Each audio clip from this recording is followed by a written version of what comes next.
Attention musicians of all levels. It's not always easy picking out a song by ear. Sometimes you need a little help. Well, I have the app for you.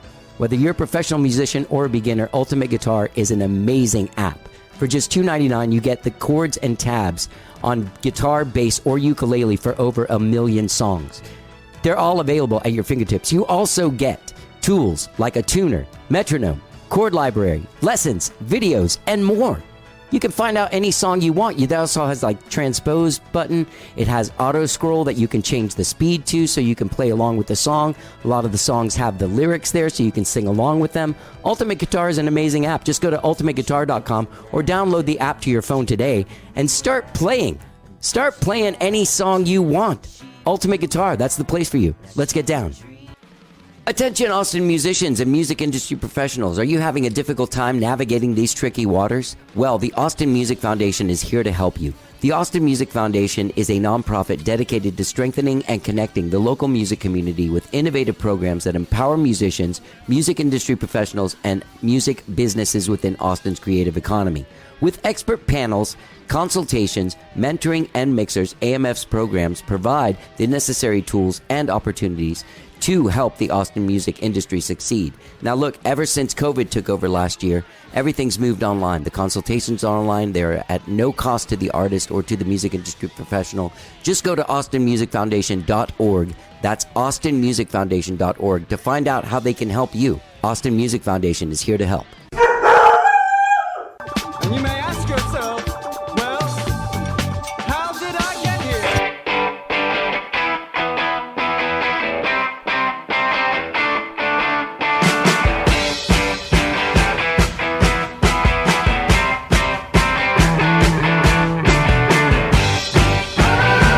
It's time for How Did I Get Here? And now here are their hosts,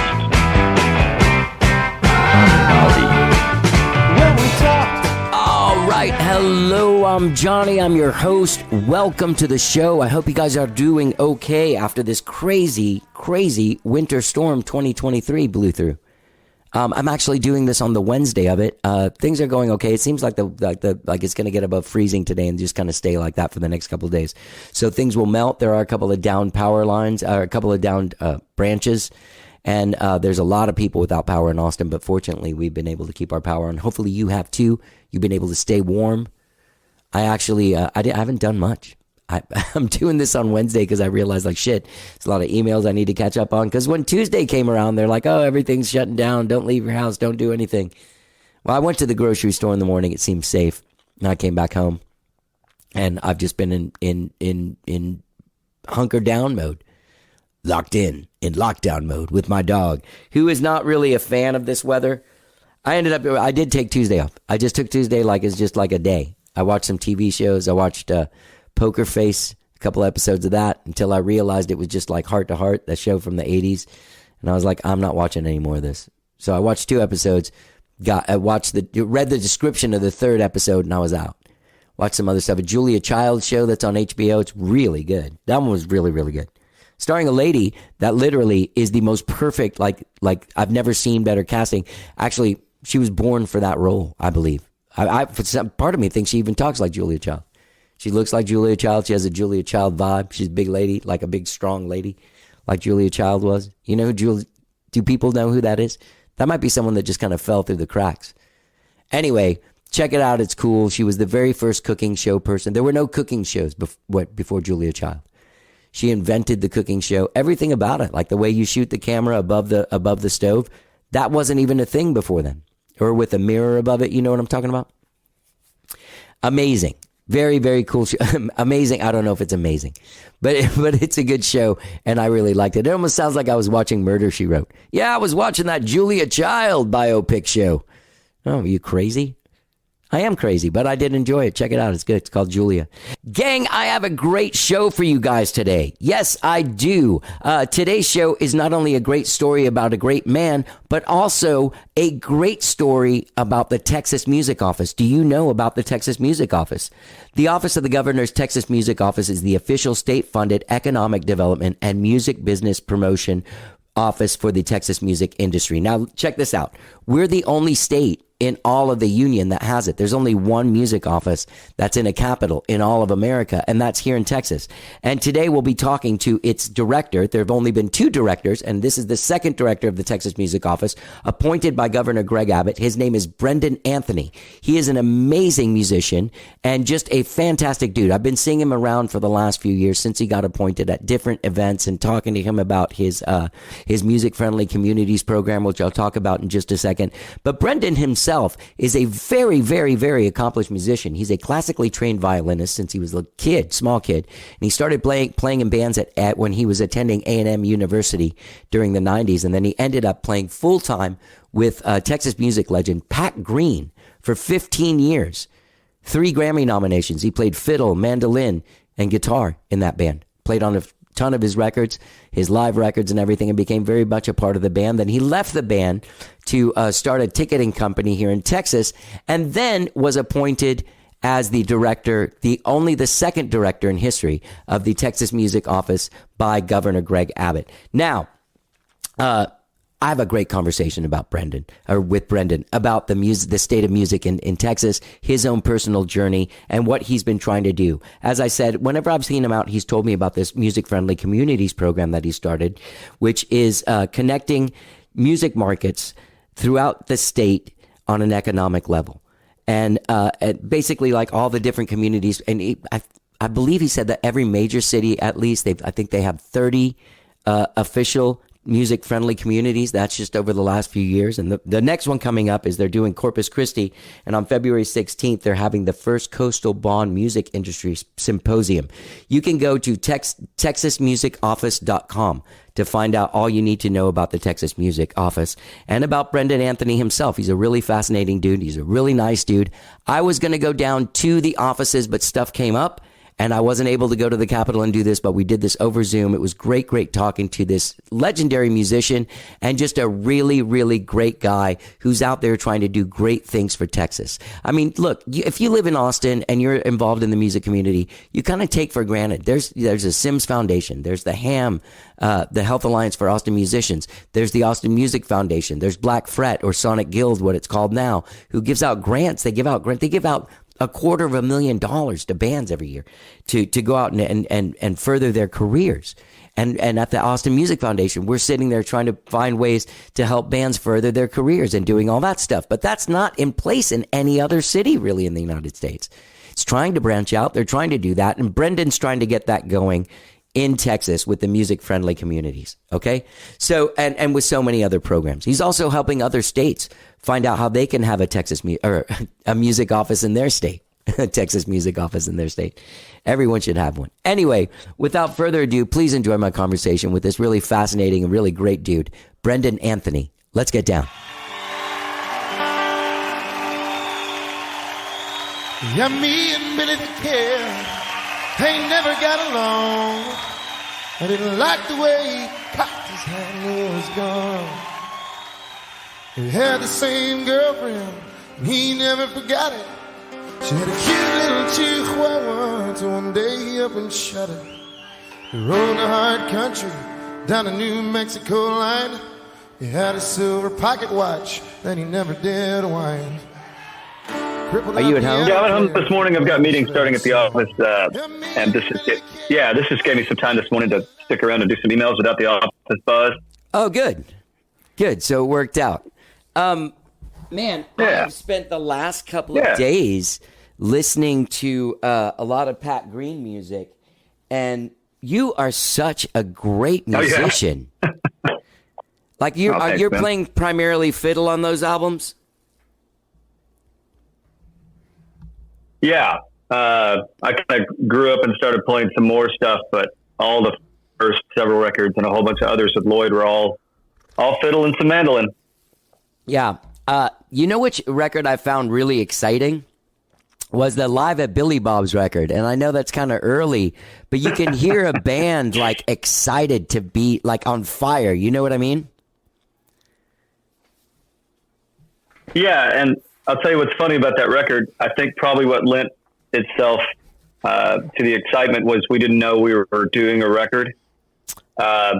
we were just playing a show at Billy Bob's, and we're starting that series that's been going on for years now. And we were the very first test case, and we were going to cut maybe one song. Right. And so the idea was we were going to play the show and go mutually pick out the song we all liked. And it turns out they just kept the whole thing. So there are no fixes on it. No, that's you can Fast, for sure, and a bunch of. Yeah.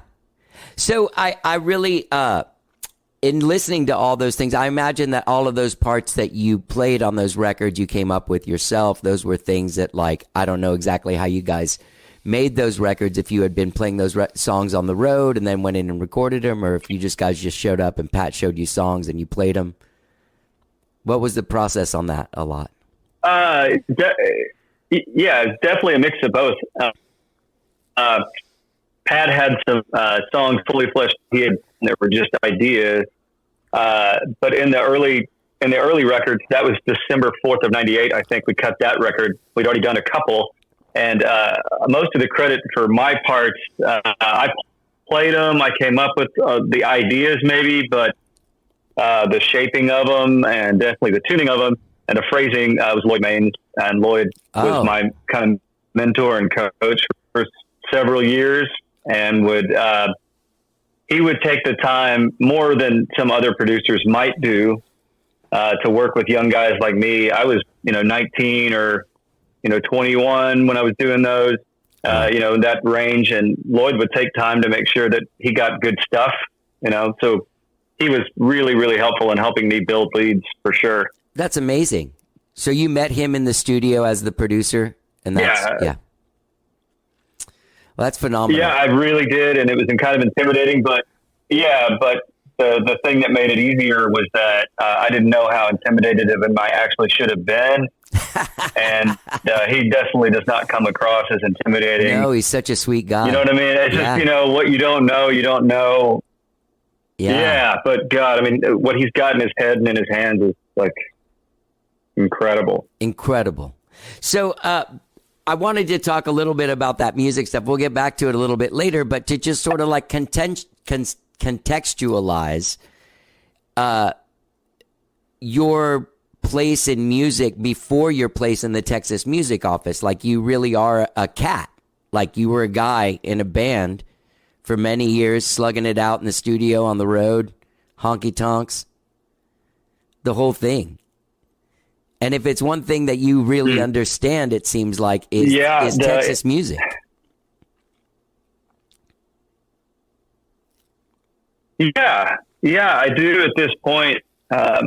Just to kind of put a timeline on it, I was playing classical violin from when I was about really 4, and end of 3 years old into 4 years old, starting with Suzuki violin stuff and classical through high school. Started playing some kind of country cover stuff with buddies in high school, and then when I was a senior in high school, and through that we're into my freshman year of college at Texas A&M, I met a guy named Corey Morrow, who's a singer-songwriter from around here. Yeah, and the folks who owned the bars let our country cover band play, would sneak me into the bars to see other people play because I wasn't old enough. And I met Corey, and then I met through Jack Ingram, I met a guy named Roger Krager, who became a singer-songwriter in his own right and performer. And then through that kind of scene and the Robert Earl connection, I met Pat.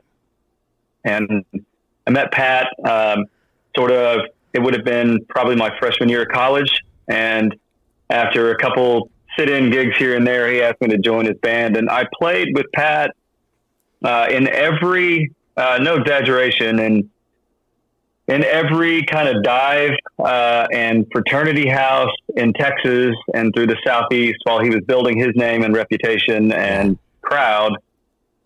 So that whole path I followed with Pat all the way through touring stadiums and selling out, arenas and actual football stadiums with Pat. So it went from the very, very, very ground up, and we played ball. And every stair-step venue in most of the major cities and all the college towns across the country I did it for 15 years, relentlessly. and did the records and everything else. But I got to learn a lot about cities around the country. Just, New York, for example, starting at really tiny spots and then working up to Madison, like every venue in between. So you get to meet tons of people, and that was at every city in the country, really. It was really fun.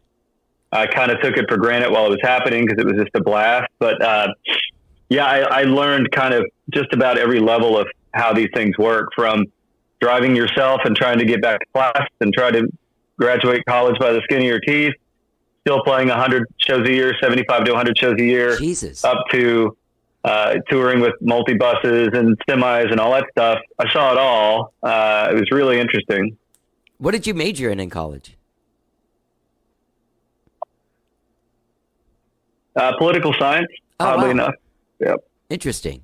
Was there a path that you thought you were going to take with that?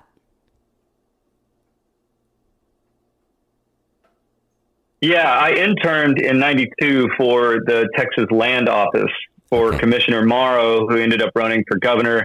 I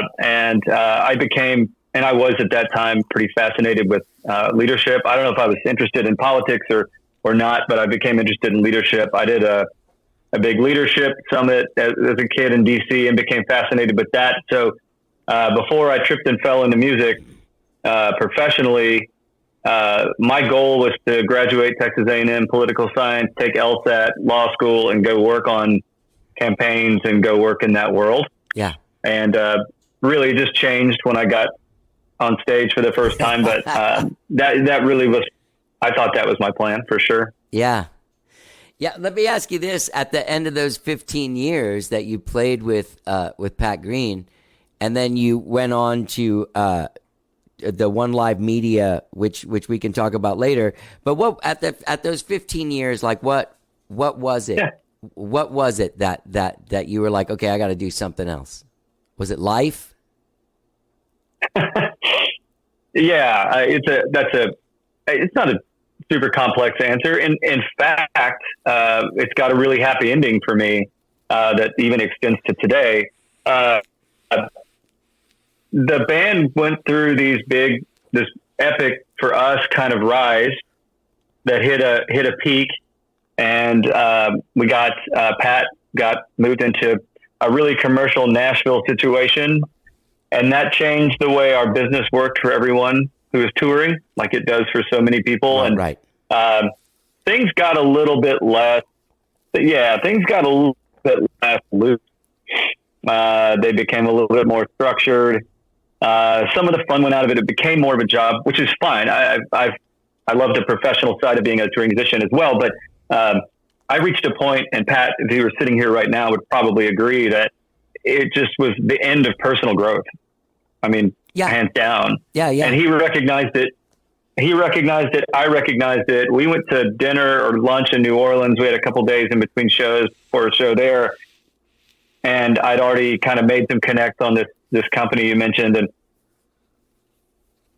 I said, look, whatever happens with that, I think it's time before, we have, personal resentments happen because we're not growing together, that I go, and that it just seems like the right time. It's been 15 years. It was 2010 at that point. And he said, yeah, you've been looking to do this for a long time. I could tell, Yeah. And what was really gracious of him and what he lived up to was he said, look, you built your role here. I'm proud that you're moving on. I think that's great. And if you ever want to come back and play, even if it's just a show here or there, that space is yours. So you can come back whenever you want. And I played with him in Oklahoma City on Thursday. Oh, awesome. I tend to do about 10 or 15 shows a year. I'll be playing in New York and Boston and DC with him in a few weeks, like in the Ryman coming up in Nashville. And I can still make that work. So like I said, there was a happy ending to the leaving because the leaving was done the right way and for the right reasons. And he and I are still real kind of family as much as you can be, Yeah. So all of this stuff informs you and really qualifies you for this job for the Texas Music Office. I think so. I think I could probably fall into the trap of thinking that because I've done it the way I did it, that I know how it all works, and that is well, no, not that you know couldn't how be further from the truth, but how it all works. But you've been in the middle of it all, been in the trenches. Yeah, what I tend to tell people when they say that, when I hear that quite a bit, and I'm so flattered by it that, gosh, they couldn't have found someone to do it. Your experience is perfect. What I tend to say is, look, I tend to look at things we do at the office through the lens of someone who I used to be. And when I go to advocate, which is not a word I can use at the office professionally, but it's what I feel we do for the industry, for people who write songs for a living, for people who tour for a living, for people who support those people, both on the admin side and the labor side. I know who those people are. I lived and worked amongst them, still do, and have since I was a late teen, based out of this place where I still work. And so, while it's an honor to do the job, I feel like I've grown up in it. Yeah. I've seen the mistakes people make. I've seen the success people have. And, I know contextually what it means to be a Texan musician. Yeah, you really do. And I know what we can do to support them in my mind, in my opinion. So yeah, I've got to qualify it some, but yeah, I've grown up in it, and I do think I understand it. So, how before we get into the whole how the Texas Music Office works, how did you get appointed to that position? Like what? Mm-hmm. Where were you at to get appointed to that position? So I never moved from Austin during all that touring time. I moved to Austin right after I graduated from A&M in '99, and even a little bit before that, because I was already doing recordings and touring based out of here. And when we were off the road, I played every other night of the week too, whether it was sitting in with Reckless Kelly at Lucy's or playing with folks at Momo's on Sundays, or at these series that were happening at Mango's, and sitting in a Continental with Freddie Kurtz or whomever. Like I was just always playing. And you know how many people come out to gigs and they kind of start seeing you around more often. And because we live in a city where the state capital is located, a lot of those people are working in jobs that either support, that machine up there, or they're thinking about running for stuff themselves, or whatever the case may be. Correct. I was really young when that was happening, and so were all these people who were my peers. And just as I moved on, those people moved to more important positions. And several of my friends, they worked across party lines. Several of them ended up working in the Attorney General's office. And of course, that person, Attorney General Abbott, was elected governor, and they worked on campaigns, and they became key figures and advisors in that office. And after that election happened, and after that transition happened, there's so many roles to fill. And I guess they had me in the music file. And one of the guys who became a key advisor really loved music and was around a lot of the stuff that I'd done, and was like, this could be great. I didn't know we had this role, but we need to know what it is, what it's capable of doing, what its potential is, and we think you're the guy to do it. And truth be told, it was very much, are you interested in this, and when do you start? And then I got a call from the governor asking me when I started, and I took about 3 or 4 weeks to unwind from the company that you mentioned. Yeah. And just kind of walked in and tried to figure it out. That's really how it happened. It wasn't any more, and I mean this sincerely, it wasn't any more than that. I think I kind of checked the music box in their mind, maybe, and that's how I got the call on it. Right. And the office was created in 1990, right? The Texas Music Office, is that right? Or 91 or something? Yeah, the commission that had it. Yeah, the commission that got it created in 91 was formed the year prior. Okay. And a lot of folks, we probably like Mike Tollison and all those folks who worked on it, who've been so instrumental in the Austin scene, formed that commission and informed Governor Clements that yes, we should take a more structured approach to supporting what we all know is such an important part of Brand Texas. Let's create the Texas Music Office. Of course, the Film Commission, which is our sister agency, Correct. and we're linked in code, had been in existence for many, many years before that. And so in 1991, the office was created. Soon thereafter, and why I would, if I had to kind of guess, given my knowledge and context now, the reason it still exists is because Ann Richards moved it into the office of the governor at that point when she came into to office. Okay. Which gives it all sorts of institutional protection and budget protection. So she was a huge music fan, and she moved it into the office of the governor. Okay. In 92, I think. Okay. And you're only the second one, right?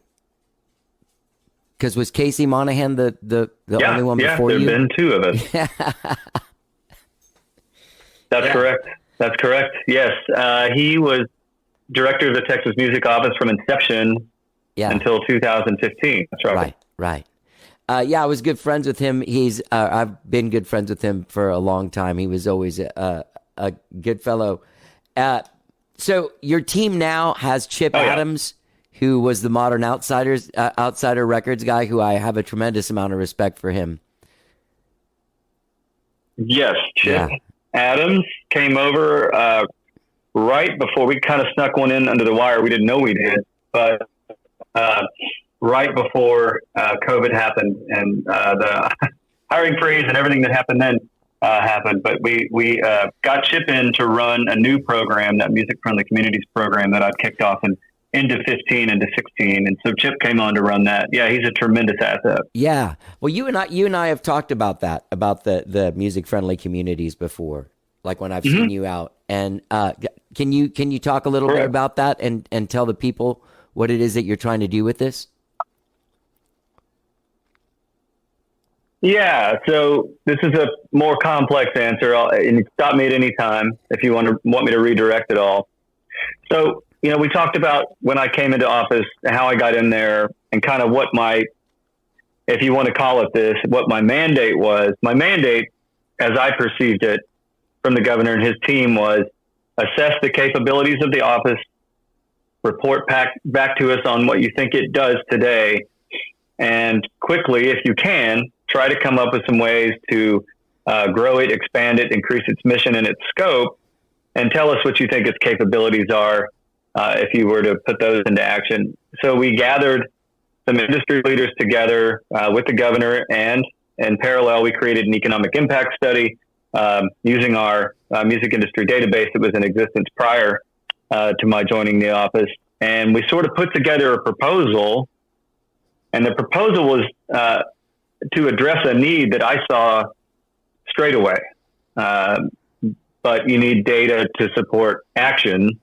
The need that I saw straight away was that as a statewide agency, which the Texas Music Office is supposed to be, it had no real institutional contacts in any other city in the state. So it was kind of in touch with what Austin does, the economic development front through that office. But I could not pick up the phone and call any one entity in any other community in the state to get some sort of what was happening in any other state.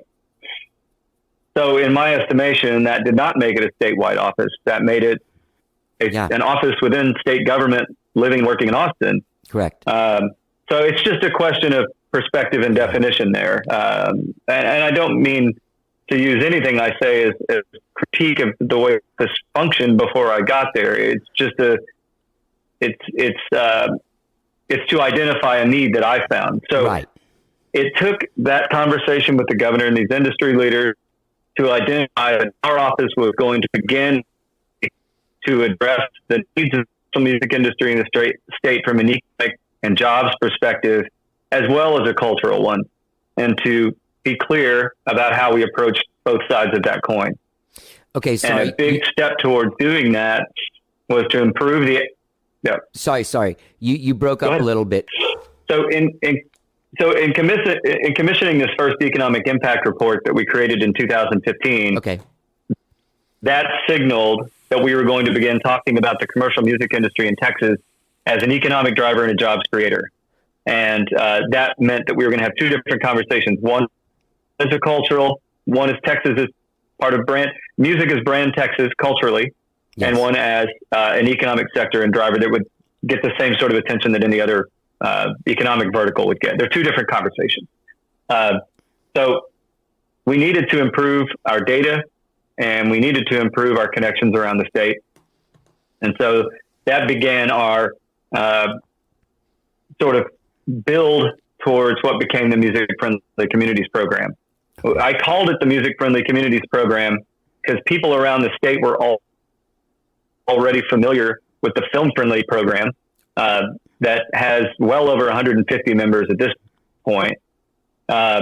So it would be a little bit more easily understood by the people who had to make these decisions to start them. Now, that's where the similarity ends between the two programs, as these communities found out.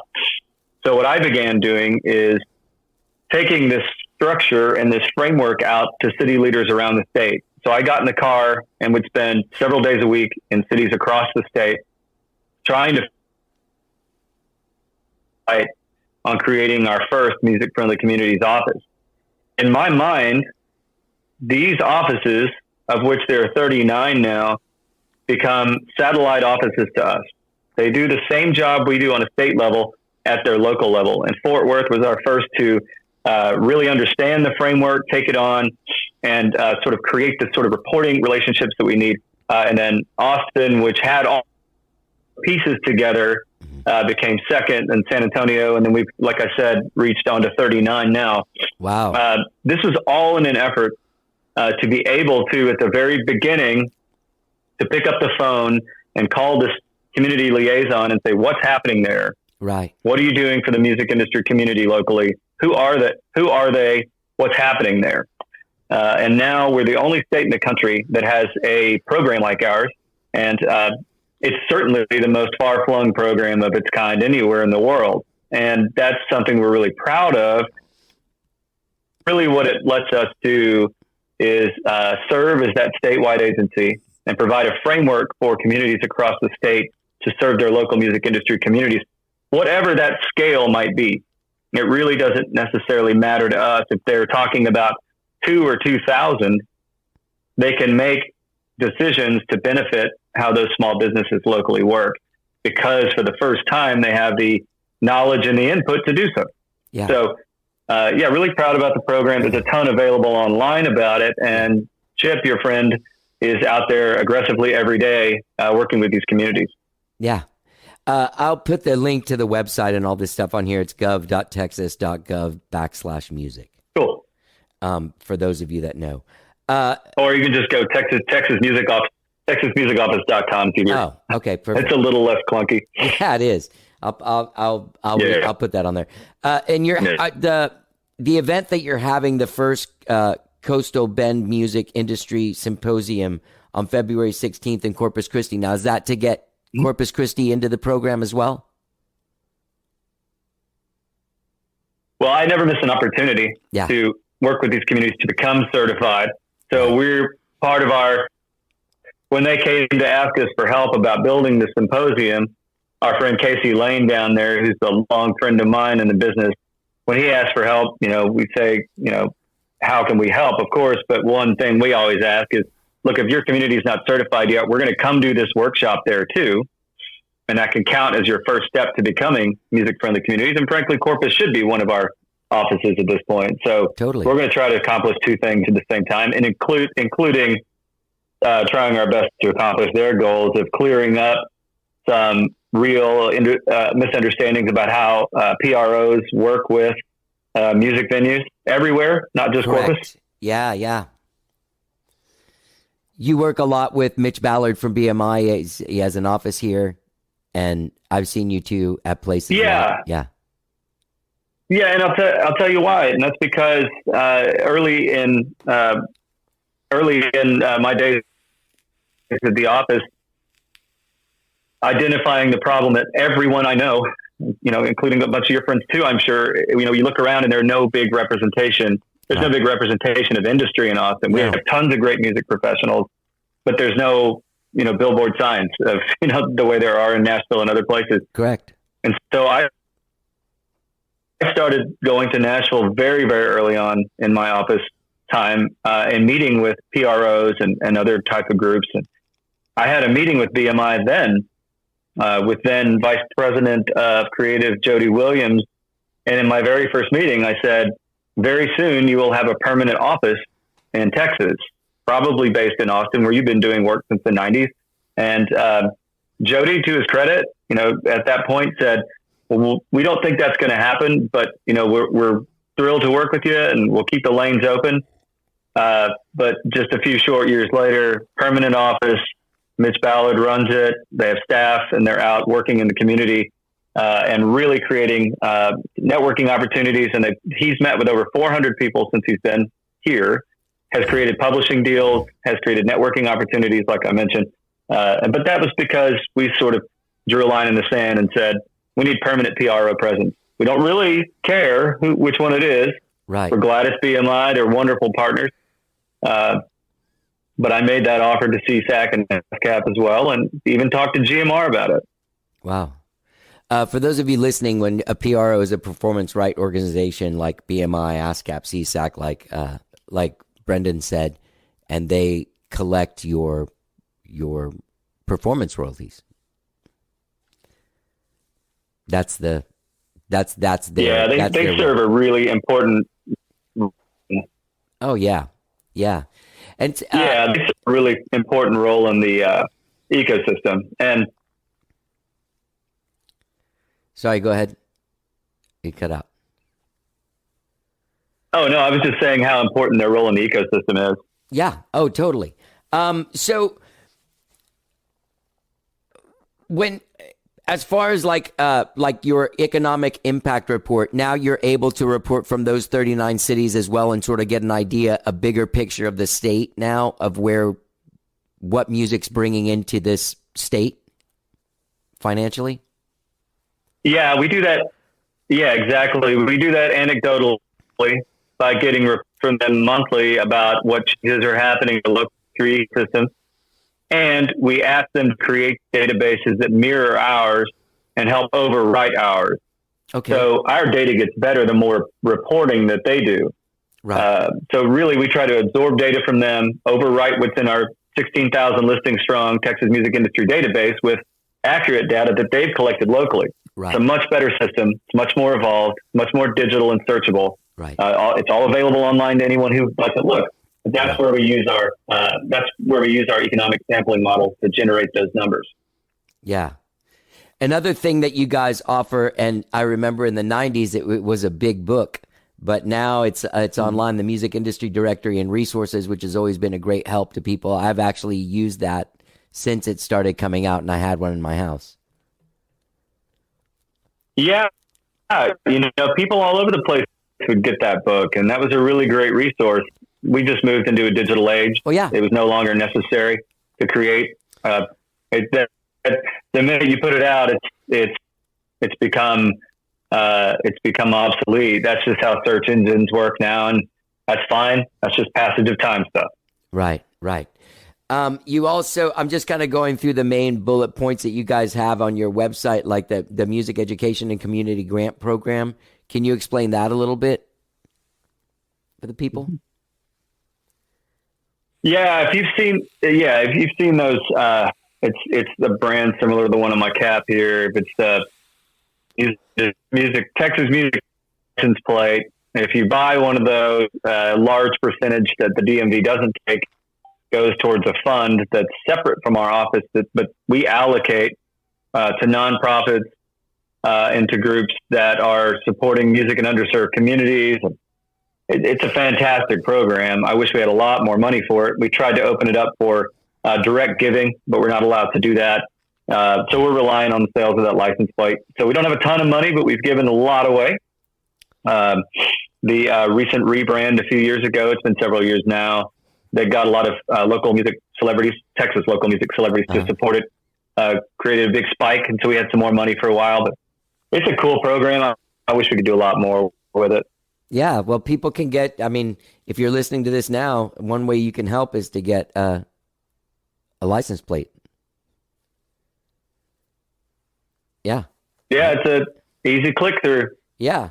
And what about the music business development program? There are resources for people starting businesses and ones that have them. And I'm sure you probably got a lot of inquiries during the COVID time. Yeah, that is really broad. So potentially what we can do with companies, if they reach a certain job threshold, which means they're going to create over X amount of jobs, there are tools that we tap in the economic development tourism umbrella, of which we're a team member, to relocate companies, to expand companies. The issue is at the state level, those job thresholds are so high that most of the businesses in our world just don't qualify for them. But there are local incentives that we send people to. So we have a lot of institutional knowledge about these groups around the state that support small business development, SBDCs. These things are everywhere, and we have regional teams all over the state who have access to these resources as well. So we put people with available resources so that they can apply and find out more information, even if it doesn't resources for them as well. Right. There's also you wrote a year in review letter that just came out, talking about what you guys have been able to accomplish for the last year. You want to talk a little bit about that? Yeah, it's always just a good sum up.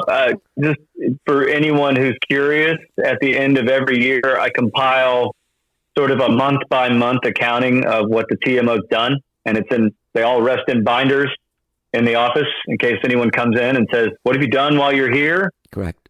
They can come look and go through those. They're also available online. That letter we come out with at the beginning of every year is to address the work we've done, our conference speaking engagements, our work on any number of projects that we were involved with that we think people might find interesting. At the beginning of each legislative session, which is every 2 years, we create that new economic impact report. So information about that's included in there and what we think about it. So it's just a yearly sum up. It's a way for us to kind of generally and broadly account for our time. We spend a tremendous amount of time traveling to visit with people, meeting people face to face, and we try to account for some of that in that letter. We talk, of course, about the work in the Music Friendly Communities program and how we are attempting all the time to do to scale now, which is really interesting to us. We've reached a point there where we don't necessarily have to go out and market the program. It's done its share of marketing on its own at this point. We have every city over 1 million involved in it. Every major community in the state's involved now, except for Corpus. And so we have a tremendous amount of growth that has to happen there in our office to keep up with that growth. Yeah. We create an annual conference where we bring all of those cities together to let them talk to themselves, and we gave a report on that. So it's just kind of a bucket to show what we've been up to in the last year and some stuff we're looking forward to in the months ahead. Yeah. I'm really impressed with all of the work that you've done. It's really, I feel like Texas is such an exemplary state. Austin, because of its focus on itself for so long, has really become an exemplary music city and all that stuff. I'm very proud to be a part of all of this stuff and see that the place where I live takes care of its own and looks out for people. You know what I mean?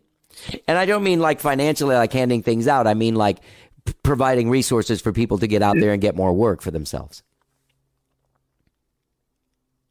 Yeah, that's a really important distinction. And I don't think we should miss an opportunity to say that. Yeah. What I'll say very generally, and then to get more specific, because I think what you just said is very important.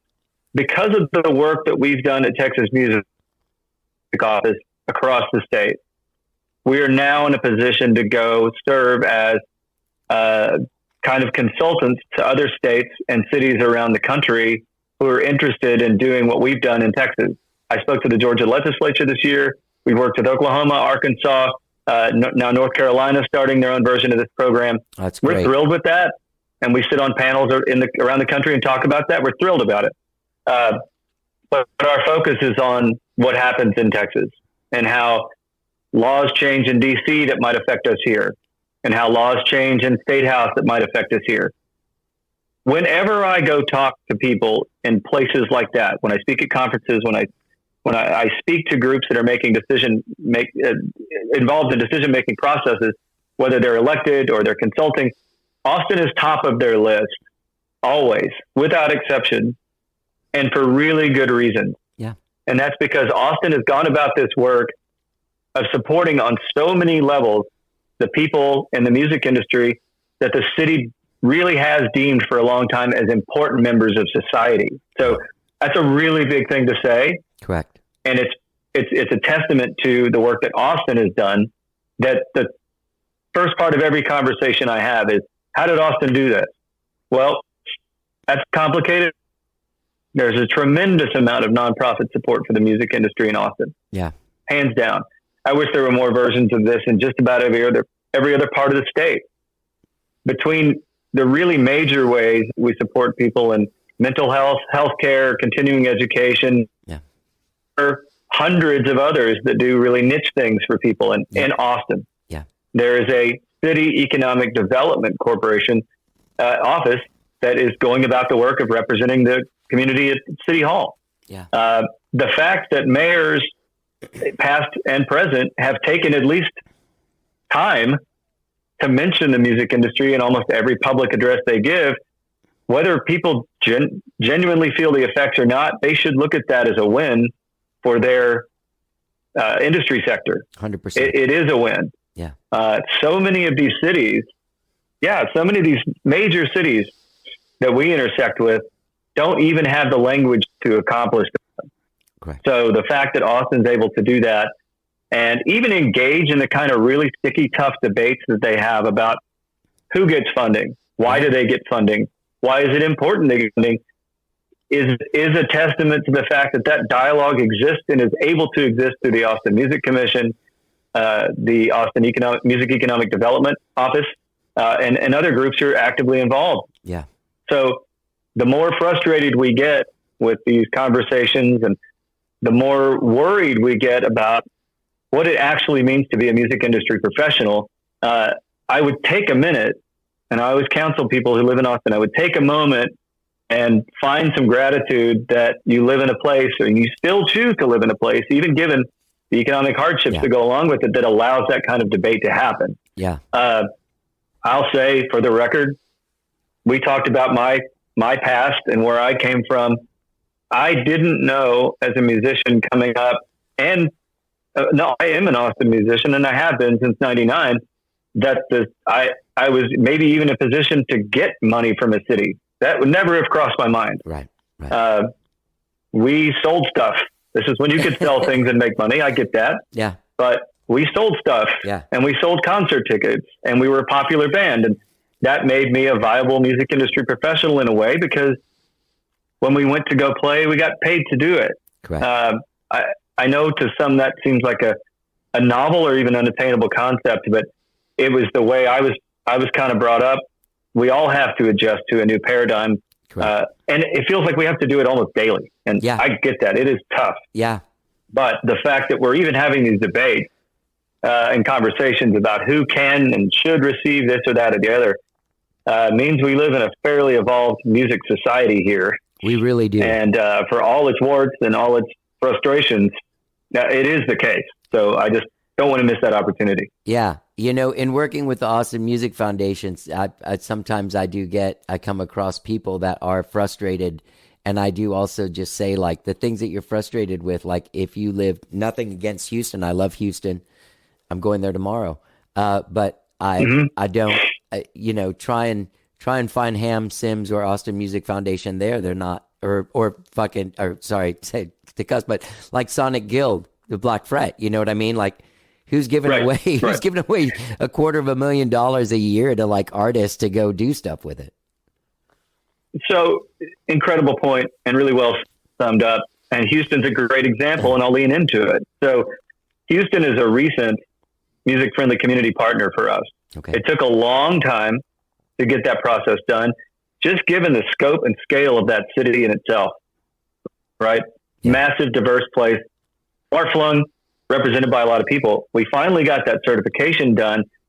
I'm always very careful when I go to speak to those groups, even when I congratulate them about being certified. And I say, I want you to understand and to manage your expectations at this point, that what I'm standing up here recognizing is that your journey is absolutely at the starting line. Yeah. You're just beginning this effort that could amount to things that places like Austin have accomplished many, many years ago. Yeah. And I can't come in waving the Austin flag or they'll dismiss a good idea. Right. But I always say, until you're, I don't want them to dismiss it out of hand because they feel like they're being Austin bullied. Right. But until your city boasts its own versions of the Austin Music Foundation, right. and Brett, you've still got work to do. Yeah. This effort and this framework you're adopting that helps you create your own Houston Music Commission and your Houston Music Office. Yeah. And until you've fully rounded it out, you're not a fully evolved music society as we know it in Austin. Right. And if that's what your aspiration is, you got a hell of a lot of work to do. Right. Yeah. There's also, Austin also was, a lot of the focus was music way before any of those things were invented in the 90s. Basically all of these things were kind of like invented in the 90s and early 2000s. That's right. Right down to your the office. idea that you would in the number. Yeah, exactly right. What other state, what other city would have created an office like ours? And the answer is nobody did. No. That's why we're the only one that exists and functions that we do. Yeah. So yeah, it's a testament to forward thinking and a prioritization of an industry that I've held dear forever, but very few other places do. It's sort of the attitude that, what a fun thing you get to do. Good luck. And that's fine. But these are real people's lives we're talking about and real people's small businesses we're talking about. Yeah. Yeah. Can you tell me a little bit about what you're looking forward to this year in 2023? Anything big coming up? Yeah, I'm really excited about a program we're piloting right now. We're beginning to pilot right now. It was our goal in Q1 to pilot a chapter program for all of our offices that can be led by regional directors. And we're creating that pilot now. This will greatly reduce our travel load. Yeah. And will it will greatly streamline our information flow. And so as we've reached this point of scale, we have to adapt to it and scale up to it. And a chapter program is going to do that for us. I have every confidence, just like everything else we've done on that front, that it'll succeed. It'll succeed because we picked the right people to help us start it. So at home, we're going to do that. We're going to build out a chapter program that'll report to us and hopefully give us a more streamlined data collection and reporting process. I know that sounds really bureaucratic or whatever else, but it allows a small, tiny 4-person agency to be many more places at once. And it creates a hierarchy that's going to better serve the entire program. So I'm psyched about that. That's great. I'm also excited that it's what it ought to be. It's going to grow on its own, but we need to help it manage growth, and we can't be managed by that growth. We could be chasing our tails all over the state, and we just can't afford it. We don't have enough people to do it. I'm not asking for any of that. We can ask our people who are already involved in the program to help us, and that's what they've graciously volunteered to do. It's great. Externally, we're going to continue to be thought leaders, and we're going to continue to share the successes and the setbacks we've seen in Texas to help educate other places about how to do this. And we're going to give them, the full framework, but we're going to continue to lead conversations about why our efforts are important and why other places should be invested in efforts like that. I think that as often as We can bring in new partners to help here. I think that the conversation to support creators of intellectual property, to protect their work, to protect their small business, I think that helps the country. I think that helps us too. Yeah. So the more partners we have talking about that in DC, and not just us, the better. So we're going to continue to educate other places about why they should be invested in this too. So we want to be thought leaders externally. We want to help create a more managed program here that can grow on its own and be more sustainable. Yeah. I'm invested, and I said this early on in this process, I'm personally invested in creating systems that will outlast people. Yeah. I want systems that work for people and that don't need personalities to drive them. Yeah. And that's really what we want to create here. We want our office to be sustainable, and we really want to be accountable, and we want it to make sense to everybody, and we want it to be an invaluable resource for tech. And to do that, you have to create those systems that support people. Yeah. Yeah. Well, you guys over there, you, Chip, Steven, and Jenny, guys are doing a great job. And thank you. Is there anything you want to throw in before we go? Thank you so much for taking the time to do this too, Brendon. I appreciate that. Well, I appreciate your time. And I have these kind of conversations with people. I love your podcast. I'm proud that you decided to have me on. I'm really grateful. Yeah. I think that there are potentially things that are happening right now in the legislature that affect small business in our space. We did a lot of work after the asteroid disaster to try to have a deeper conversation about what it means to bring people together to see live music in Texas. Yeah. And I hope some changes happen in the mass gathering permits that will protect people. I want to be clear that those mass gathering permits apply to things that are not considered municipalities. Okay. So we're not coming for how ACL happens, for example. That's not our intent. Our intent is to make sure that everything else that happens in these rural areas, and this applies to what happened in Houston in these unincorporated parts. Correct. That these things are created and overseen in a way that people safe. And I would love to see changes in language happen. I'm hopeful that will happen. Another thing is that a venue incubator bill was passed in session that needs to be funded this session for that program to actually move forward. That would apply to venues that qualify across the state, and that would certainly apply to venues in Austin that meet the qualifications, and that would give them up to $100,000 in revenue back on their mixed alcohol beverage tax that they pay in annually. Wow. I think it's important to define music venues as a separate class of business from bars and nightlife, and they've now in statute they've been defined as such. And now I think, given their different operational requirements, I think that they deserve and need a little bit of margin help. I think we can give that to them. That's huge. Other people have to do that work, though, based on our league. It is huge, and based on our legal setup at the office, I can't lobby for that, but I can point out to people that it's out there, and it needs that funding mechanism set up. So if anyone's interested in that, I'd encourage them to go give that a look.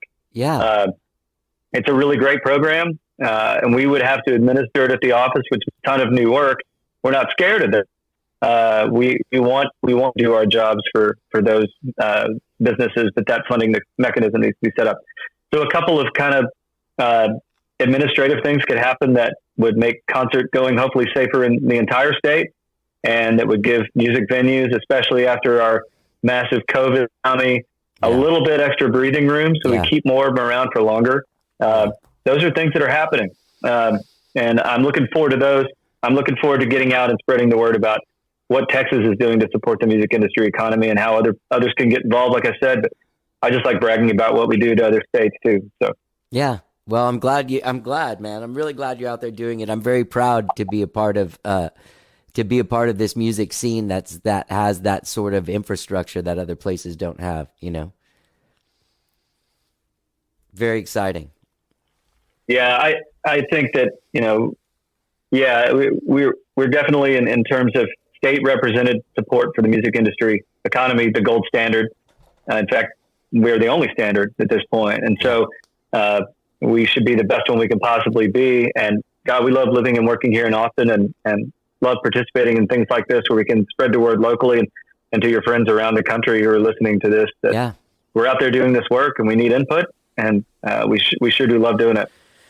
Well, we love you doing it, man. Thank you so much. Thanks for taking the time to do it. It's great to see you. I'm sure I'll be seeing you around somewhere in the next couple months with South by coming up.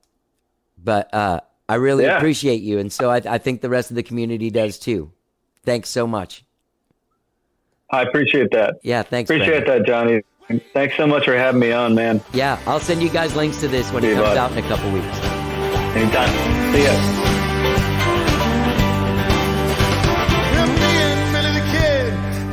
Gang, that was Brendon Anthony. Check out the Texas Music Office at texasmusicoffice.com. Get involved. Find out what you can do. Find out more about it. See what they're doing for you if you're a Texas musician. Great conversation. Always great talking to Brendon. What a fantastic dude. Get out there to texasmusicoffice.com. And don't forget, gang, when you're out there checking out the Texas Music Office, you can always subscribe to this podcast wherever it is that you find podcasts, be it Apple Podcasts, Spotify, TuneIn, Overcast, Stitcher. New shows every Tuesday and every Friday. We drop a From the Vault series every once in a while on Saturday nights where we reach back into our vault of well over 1,000 episodes, pull one out, shine it up, and re-release it for you to listen to just in case you missed it or in case you want to hear it again. All right? Everyone, I hope you have a great weekend, whatever it is you're doing. Thank God this crazy weather lifted. Get out there and enjoy the outdoors and the sunshine. Maybe I'll see you out there. Have a great weekend, whatever it is you're doing. Let's get down. Gave her silver, and he paid her hotel bills. The thing that she loved, she said she always will. I'd go out and see her whenever Billy was gone. Yeah, me and Billy the Kid, we ain't never got along.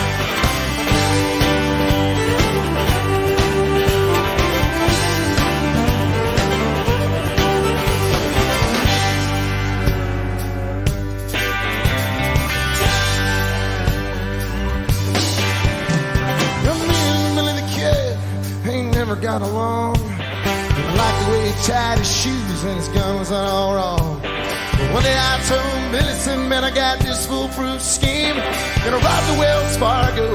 It's a busting at the seams. Him that I framed him, but I don't feel that. The way that I was living was driving me mad. Billy went for his gun, but his gun was on all wrong. Now me and Billy the Kid, we ain't never got along.